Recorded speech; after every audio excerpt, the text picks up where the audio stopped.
რომელი უფრო საშიშია? ქართველის მიერ მუდმივად ქართველზე ქორწინება თუ უცხოტომელზე ქორწინება ხანდახან საუკუნეში ერთხელ? პასუხი ძალიან მარტივია. საშიში ჯანმრთელობისთვის არის მუდმივად ერთი და იგივე ეროვნების ადამიანის იმავე ეროვნების ადამიანზე ქორწინება. სისხლის აღრევა აკრძალულია. შესაბამისად, რას მოიცავს სისხლის აღრევა? სისხლი, ანუ გენეტიკა, ხომ გენეტიკურ კოდს მოიცავს. შესაბამისად, თუ კი ადამიანი, ამ კონკრეტულ შემთხვევაში ქართველი, მუდმივად ქართველზე დაქორწინდება, ეს ხომ სისხლის აღრევა იქნება? ეს ყველაფერი კი აკრძალულია. მაშინ რა უნდა გავაკეთოთ ჩვენ ქართველებმა, რომ არც კანონი დაირღვეს და არც გადაგვარებისკენ წავიდეთ? ძალიან მარტივი პასუხი მაქვს. უნდა დავქორწინდეთ იმ გენის მატარებელ ადამიანებზე, რომლებიც აზრობრივად ჩვენს ეთნოსთან ერთან ახლოს დგანან.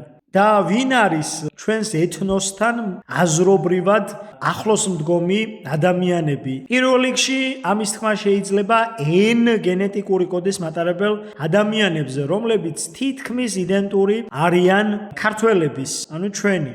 N გენეტიკური კოდის მატარებელი ადამიანი არის მწვანე თვალება, არის დინჯი, მაგრამ ჯიუტი და მებრძოლი სულის.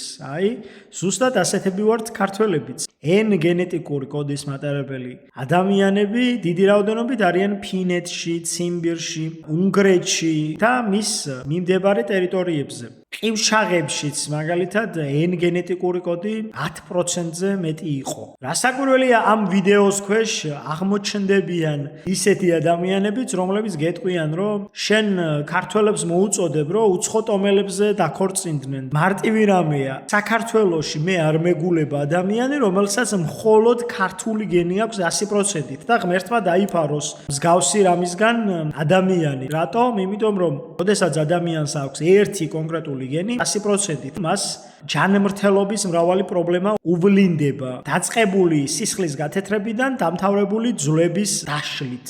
ღმერთმა დაგიფაროთ ამ ყველაფრისგან. ყველაზე მაღალი პროცენტით ქართული გენი სვანებშია, მაგრამ ეს იმას არ ნიშნავს, რომ სვანები მუდმივად სვანებზე ქორწინდებიან. არა, სვანები ორ სამთაობაში ქორწინდებოდნენ ვიზზე?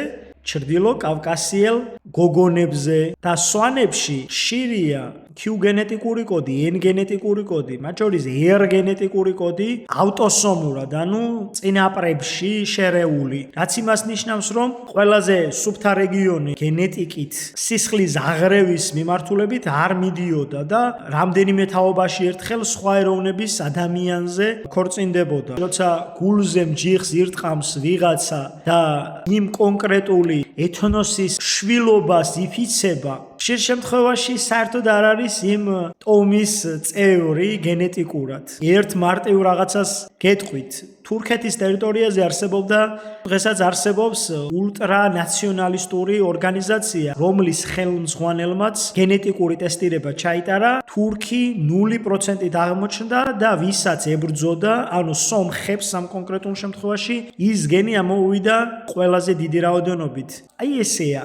ვისაც ებრძვი, ასე გაშმაგებით, სწორედ ის შეიძლება აღმოჩნდე. ამიტომ, ვებრძვით აბსტრაქტულ რამეებს. ყველა ადამიანი უფლისმიერ არის გაჩენილი. უბრალოდ ყველა ადამიანს აქვს განსხვავებული აზროვნება, განსხვავებული ნიჭი, განსხვავებული ჯანმრთელობის მხრივ პრობლემები, თავისი პლუსები და მინუსები. ეს არის და ეს. სადაც არის სიმართლე და სიკეთე, იქ არის უფალი და სადაც არის უფალი, იქ არის გამარჯვება. უფალმა გაგახაროთ და გაგაძლიეროთ, უფალმა კეთილ გზაზე გატაროთ მუდამ.